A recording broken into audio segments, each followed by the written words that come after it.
ওং ব্রহ্ম। রাহু গ্রহের আরাধ্যা দেবী মা তারা।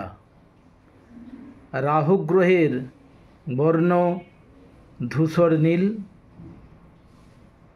মা তারার বর্ণও ধূসর নীল। এখানে মা তারা তাকে নীল সরস্বতী রূপে অভিহিত করা হচ্ছে এবং আকাশতত্ত্বে আকাশের রঙও ধূসর নীল। এই সকল কারণের জন্যই নীল বস্ত্র পরিধান করে শাস্ত্রকর্ম নিষিদ্ধ করা হয়েছে। এই বিষয়টি মৎস্য সূক্তে অতি সুন্দরভাবে রয়েছে।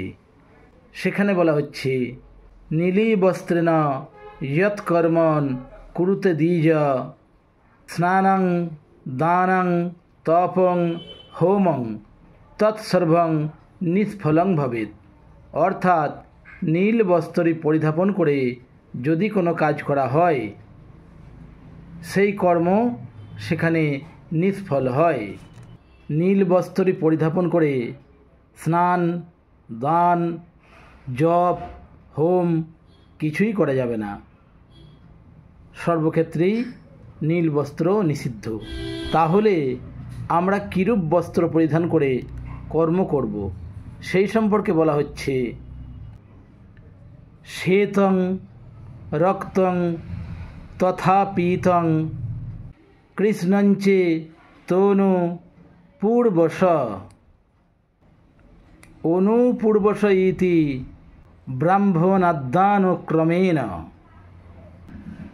অর্থাৎ ব্রাহ্মণগণ সদা সাদা বর্ণের বস্ত্র, হলুদ বর্ণের বস্ত্র, পীত মানে হলুদ, এবং রক্তবর্ণ দেওয়া রয়েছে অর্থাৎ রক্ত অর্থাৎ লাল বর্ণের বস্ত্র পরিধান করিয়া কার্য করিবেন। এরপর আসব কোন কর্মে কোন বস্ত্র পরিধান করিতে হয়। মোক্ষার্থী রক্ত বস্ত্রেদ্দে ভোগার্থী শ্বেতাবাসসি মারণে কৃষ্ণ বাতস্তু বর্ষে রক্তং সদাগৃহী।